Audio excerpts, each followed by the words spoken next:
Nongeye kubasuhuza cyane mwese mukujana bose muri Rwanda TV. Dutangiye isomo kwiga kudoda season 18 episode 21 aho turi gukora ikote ryacu muri kureba hano. Murabona ko ibintu byinshi hano tumaze kubikora nkuko ureba hano ryuzuye ibyo tumaze gukora nawe bwawe wabyibwira kuko uhita ubibona hano.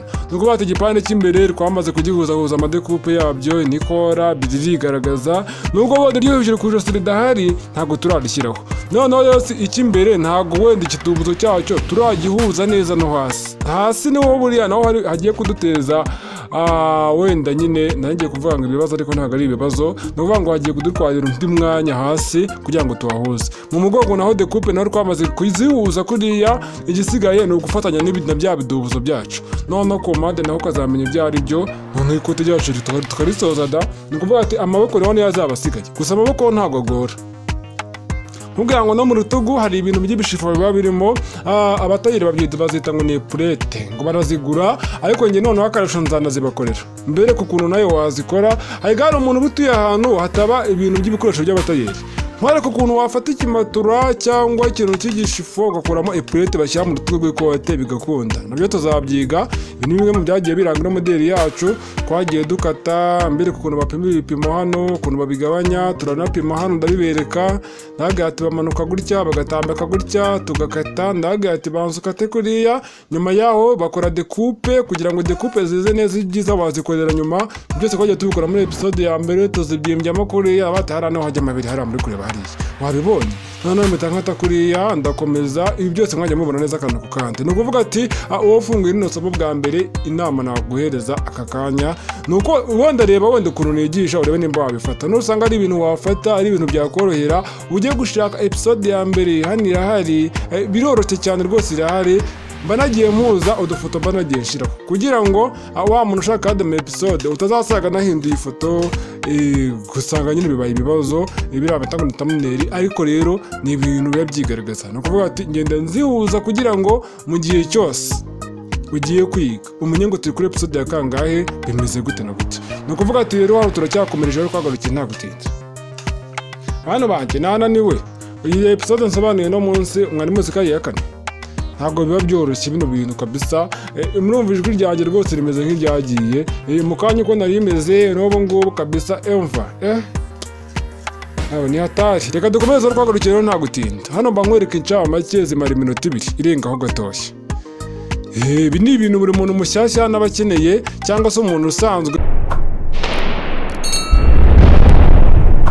turi kwigana hano ibyizi ncamake zitangira video ibizaranga iryo somo bino bintu birafasha ntago ari kimwe no guhita nkomereza hano ngo dore aho twagarukiye ngo nsubiye inyuma gatoya video gitangira ngahita nkomereza hano ngahibaze nk'umuntu mushyashya ni ikihe kintu kizamutera courage yo kwigira ikoti si yanaribonye ryuzuye usibye kari agafoto yabonye mbere yuko ajya gufungura video ariko ubundi video yayikoraho bigahita byikomereza hano ibi bintu numva byaba bisobanutse ntabwo byaba bisobanutse pe niyo mpamvu rero mbere yuko dukomereza twagarukiye hano kugira ngo na wa muntu asobanukirwe banza kukwereka ibizariranga ryose cyangwa se ibyo twagiye ducamo nibura ngakomereza hano uvuga ati bano bantu bageze hano ra ibi ni ibikira ugakomeza ukareba nungahita nkubwira ati rero bantu banyungu nk'uko mubimenyereye nk'uko mubizi ahantu twaba turimo turashyira agapande k'inyuma ko ku ruhande hano agapande k'inyuma ko ku ruhande kandi ko ku ruhande k'akadekupe tuba twarakase niko turimo guteraho hano ko ku ruhande rwa mbere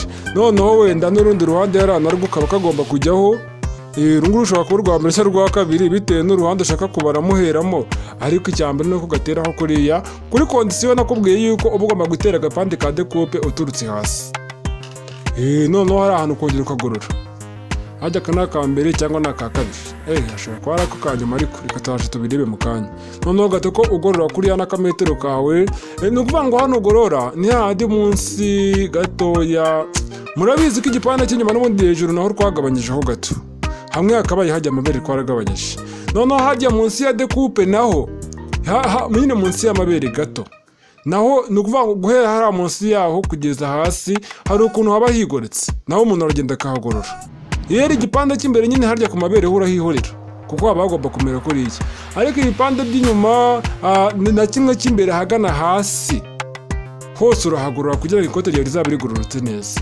Ntabyo kuvuga ngo hano habyimbye ngo uraza ngo kuhahiniramo imbere ngo ntibigaragare, ngo umukiriya ngo uramujijisha ngo n'ubundi ngo ntabwo ari burebe mu mugongo, ngo nta n'indorerwamo iri hano n'ubundi ngo arambara ngo arebe iby'imbere ngo nanyurwa ngo iby'inyuma buriya ari imajina ko bimeze neza. Nyamara biriya bintu ntabwo ari byo. Biriya bintu ni ubutubuzi. Uwo mutuburiye da none se sibyo. Kora ibintu umenye ko wabikoze neza. Kandi rega niba ubikoze nabi nka gutya ugahita uvuga ati n'ubundi umukiriya nawe wazi reka mbyoroshye gutya, ubwo tayari uba wiciye intege. N'ibindi byose uba wumva yuko wabikora nabi. Umva nta n'ikintu na kimwe cyagutera kuraje. Nimba ukoze amakosa ubizi ko ari amakosa kwikomereza, ubwo uhita wishyiramo ko n'ibindi byose ugomba kubyoroshya. Birase ko nabikoze gutya, ibi nabyo kanikomereze.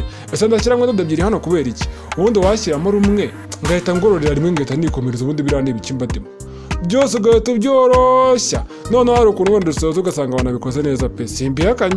Hari abantu babikora ugasanga babikoze neza, ariko akenshi abenshi uba usanga nimba usoje ikote ryawe ujya kureba ugasanga amakosa niyo yuzuyemo. Wagiye wiyorohereza gusa natari pasi doburiye ngo n'ubundi ngo tubara koroshye turarwenda ngo n'ubundi se ngaho bireba imbere ngo naho ibyo birabireba, ugahita wikomeza ngahibaze nawe. Bantu banjye kuko timaze no kubagira inama. Nabwira ati cyaka iki bari icyaka rwose, mujya kureba uko mubigenza. Nkomeza gushimira abantu bakomeza kunshyigikira. Umva ni ukuri pe, hari abantu cyane wenda abantu bo mu gihugu ndimo ndabashimira kuko muba muri na benshi mukomeza kunshyigikira, ariko abandi n'abanyamahanga rwose mana yanjye umva mukitanga. Umuntu umva atitaye ngo baramucaginga gutya neza neza, ugasanga ayo bagiye kumucaginga ahubwo nawe nimeshe akemera akavuga ati nta kibazo. Ngayibaze nk'uwo muntu pe, kandi mwarahuriye ku masomo yawe bari kwiga gusa akavuga ati ni ukuri ngiye reka nkubwire nkurikije ukuntu wamfashije nanjye dore nanjye pe. Abo bantu ndabashimiye pe. Kandi hari abari muri Amerika, hari abari muri Canada, hari na yewe ntabwo nakiriganya kuvuga ngo n'abari mu Burundi, ntabwo nakiriganya kuvuga ngo uyu n'uyu ngo yitwa gutya, ngo yakoye ngo nayangaya ngo we ngo yatugende yaduhaye ngo y'inkunga. Oya, icyo nzi nuko mbashimiye. Niba muri kureba ino video ukumva ibindi kuvuga ndagushimiye cyane, kuko ibyo bikorwa byawe uri kurushaho kudukorera bidufasha byinshi cyane. Ushobora gusanga nk'iri kote twari kuzaryiga nibura nko muri 2026 bitewe n'ukuntu video zikorwa gahoro cyangwa ugasanga nta nubwo turyize. Ariko kubera iki? Hari ukuntu rego umuntu agufasha ugasanga na bya bindi watekerezaga bisa n'ibigoranye nyamara bigenze neza. Ugasanga abafana bagenda narababwiye hano turimo turasanza kutire murabizi ibi ni ibisanzwe. Ugasanga narababwiye ati bantu banjye iri kote rero tugiye kuryiga iratwara ibihumbi 50. Narababwiye murabizi. Umuntu utaba muri groupe ntabyo azi. Iyi kote ni imbaraga z'abafana. Nanjye zanjye zirimo ariko n'izanyu zirimo 50. Ariko ngewe nshaka kuba sinarengaho gato 50 kuko ibyo gutunganya video ntabwo ari ibintu biba byoroshye. Ariko icyo nzi cyo ugasanga wenda nanjye mwe niyemeje nibura hari umuntu dawo umuterankunga wabimfashijemo, ugasanga bise binyunganira. Nanagiye wenda no kuvuga ngo none se ngo koko ugasanga izo nkunga zibaye zitarimo z'abo bantu. Umwanya kubabwira sinkane mbabwiye 200 ati kugira video isohoke imeze gutya ishusho ryayo byonyine no kuritegura nibura desi. Abantu benshi ndabizi ko bahita bomerwa kare ntibibaho. Ariko rero niyo amashimira abantu rwose mwitanga rwose. Hari n'umuntu wibaza ati si ngombwa ngo ntangaze byihorere. Hari n'ugeze kubwira ati wahite basi ngashima nkagera gutya wenda nkagereza nyine nkagushimira mbigaragariza abandi bantu niyo ntatangaza amazina yawe wenda wati oya bagati arabyanga neza aragira ati si ngombwa rwose wumve ko ari ngiwe ngize wenda uko nafasha uwo mushinga wawe naho ubundi se si ngombwa. Nkomeza kubashimira ngahibaze nawe. Umva ibintu bari byishimo pe. Dukomeza kurambura kutire zacu hariya hano hantu nta bisobanuro byinshi bihaye utagira ngo nagiye mu kuganira nirengagiza kwiga. Hoya turimo turarambura kutire tuzisanza ducisha agapasi ujaze kuvuga ngo nta bisobanuro byinshi yarabihashye. Si pasi gusa narababwiye ati ntago nzigera nihutisha sinzigera narutse. Ibyo bintu bibera mu isomo kwiga modeli. Hano mu kwiga kudoda akantu ku kandi irindi somo rigira amasizoni ntago tujya dutaruka. Niyo mpamvu akenshi usanga rifite amasizoni. iyo ibintu byo gutaruka bitarimo nabyo riba rirerire. Bishatse kuvuga ngo rero niyo mpamvu usanga akenshi rifite ibintu by'amasizoni. Kwiga modeli aba ari agace kamwe tuba twatarutse koko, ariko nibura ibyo mbahereza nabyo ni ibintu biba biri ku murongo byumvikana, ntabwo byagucaga ngo n'ubundi twatarutse. Njye naruka mu buryo mba nashishoje neza yuko ntari buze gutaruka ibintu biri buze guteza ikibazo, wowe uzabyiga. Ngataruka ibintu nyine biri ngombwa ko nabitaruka. Naho ubundi hari umuntu uvuga ati ngewe reka njya mbibona buriya nkabyavatse kuko uriya muntu ndabizi neza pe, afite n'abafana benshi bikubye mu banjye, sinanamwegerereza ndabizi. Ariko se nk'uko yigishije ikoti iminota 30 kurikata no kuriteranya bya bintu bibaho, ikoti bakora iminsi 3.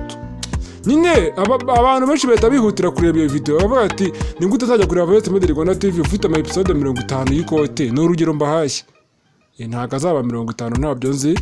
None ni gute azajya kumwitaho kandi mbona hari undi muntu wakoze iminota 30. Ugasanga abantu benshi bagiye kwirebera ya minota mike, nyamara ugasanga afashe umwanya wawe. Oya, ntabwo mvuze ko yakoze amakosa uwo muntu, n'igihe aba yarakoze ibintu byiza nta n'ikibazo pe, ariko akenshi haba hari ibintu byinshi umuntu yaba yaratarutse, nawe wowe ntumenye ibyo ari byo, wazagongana nabyo bikagucanga. Aho niho rero bibera. Niyo mpamvu nkubwira ati ni mpamvu ngewe ndemera bigatinda ariko bikaza ari akantu ku kandi. Hano turi gutera ipasi ku bwiza, wabibonye n'ubundi decope bayikoze. Hari ukuntu ubundi ushaka gufata nk'ikote kuriya n'ubundi kiduhuza cy'imbere ukakigira itisi isa n'inyuma, cyangwa tukayeba indi tisi y'irindi bara rimwe rwose rimwe, akaba ari hushyira aho hantu, noneho rigahita riba rya kote bambazira habiri. Si murizi ugasanga ribaye, ndabizi ko hari imyenda ngo bambazira habiri. N'ubundi kidubuzo dore gikoze muri decope nk'uko icy'inyuma gikoze ni kuki kiba gikoze, usibye ahantu biri buze gutandukanira mu burebure. Mu burebure niho hantu wabonye hari udufashi mu ncamake wabibonye, niho hantu ho kwitondera.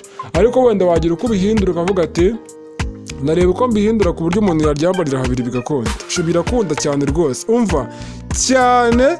Ariko nyine ntabwo bajya babikora mu makode, utazihutira kujya kubikora ukabyica. Nuko nzi ko hari imyenda myinshi cyane ya magazi ngo bambazira habiri, ariko nawe ugiye ushaka kubikora mu ikoti pe, reka no gutekereza gusa. Nose nimba ukoze imifuka inyuma ku ikote nikora imifuka inyuma, ubundi ni wayikora hayi imifuka iri, hanyuma ukongera ugahindukira ukavuga ngo n'imbere naho urayishyiramo imeze nk'irayi inyuma. Noneho no duburire wenda ikoze gutyo ukavuga ati noneho rero kugira ngo yarinda urebe ukuntu bigenza n'ubundi bikakomeza kuriya. Hanyuma ikote ryawe noneho mu gihe washaka ukarihinduriza ukajya uryambara ari umukara nk'imbere, wenda imbere wagize umukara.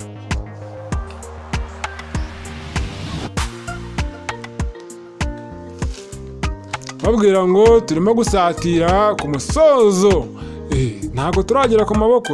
Utazavuga ngo buriya ngo wasigaye ngo tu episode 2 ngo kamwe ngo reka ntabyo nkubwiye, nanjye ntabwo nzi ngo nitungaye. Gusa icyo nzi cyo ni uko ibintu bisa n'ibigoye, ibintu bisa n'ibikomeye, ibyinshi bimaze kuva mu nzira. Ubundi ahantu hambere nimba hari ikintu cya mbere njye kiba kingora kibaho ni ugusobanura episode ya mbere. Icya mbere iba ari ndende, icya kabiri aba ari ugukata, icya gatatu aba ari ibintu birimo imibare, icya kane ni ugufata umwanya munini ndi kuvuga, icya gatanu umva ni byinshi pe.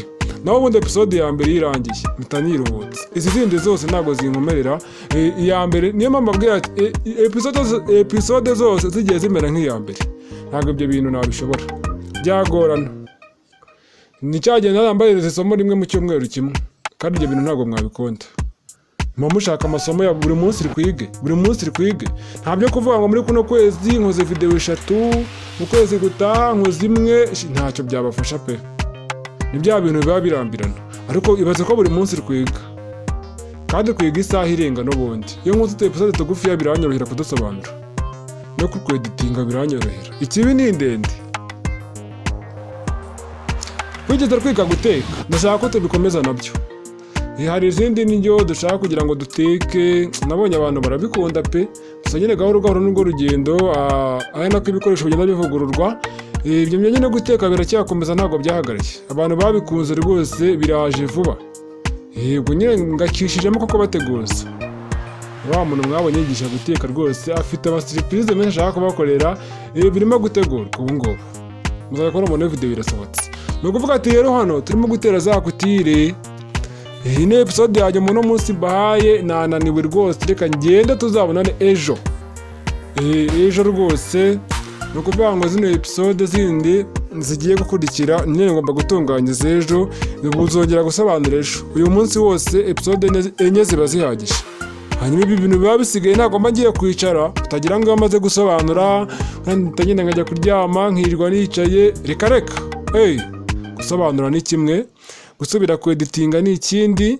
Aya ma episode mba nsobanuye gutya ndagenda nkongera nkafite ukuntu bihuza vuba ngahita nkomeza n'ibindi bizasohoka ejo ngajya kubyeditinga. Umva ni akazi kenshi ku buryo nta n'umwanya wo kwicara uba uhari. Nyine igice cyo gusobanura kigira igihe cyacyo n'igihe kirangirira, iyo kirangiye mutagera mu bindi. Nimero ya WhatsApp ngayo hasi, ukeneye kujya muri groupe itambutsa mwana amasomo n'ayandi menshi unyandikiye kuri WhatsApp. Cyangwa ufite ikindi gitekerezo, ukuntu umuntu aba afite ikindi gitekerezo akambwira ati njye mfite ibindi bitekerezo byinshi naguhereza byagufasha kwagura no mushinga. Kandi nongera gushimira umuntu wamenye igitekerezo cyo kwiga gukora ikote. Kwiga gukora ikote, ibi bintu ndi kubigisha ni umuntu umwe wigeze kubimbwira, arambwira oya nako igitekerezo cy'ikote cyatangiye ari abantu benshi, kuko nyine babimbwiraga bikomereza nanjye sibihereza umwanya cyane. Ariko nyuma na nyuma kuri finali hari uwambwira ati koko basi nimba ari n'ibiciro wabitangaje ukatwigisha isomo ry'ikote. Uwo muntu ndamushimiye cyane. Ako kanya nahise mbitangaza, mbona murabikunze, mpita nanabishyiramo imbaraga, none ubu turi kuryiga. Ndabashimiye cyane rero mwese mwankurikiranye. Reka tuzabonane muri season 18 episode 22. Kandi nkubwira ati umenye neza ko wakoze subscribe, ubimenye ko wayikoze, wayibonye hasi ko byanditse make sure you subscribe. Umva ibyo bintu sibyo nirwa nkubwira kuko murabizi. Ikindi kintu nimero y'inkunga, ubu ngubu muri buri somo nzajya nkomeza mbivuga ngo nimero y'inkunga ntibiba byigaragaza koko? Birigaragaza, yaba senkane, yaba ijana, yaba igihumbi, yaba 5, yaba 10, yaba 100, yaba ayariyo yose apfa kuba ari kudushyigikira. Ntabwo ari itegeko, ni ubushake bwawe. Ni ukuvuga ati rero reka tuzabonane muri episode izakurikira, kandi nkubwira ati ntuzacikwe. Bye bye. Investment Rwanda TV ndabakunda cyane, kandi icyo nakubwira cyane kimwe, ibyiza biracyaza. Ahangaha ni non stop, nta guhagarara.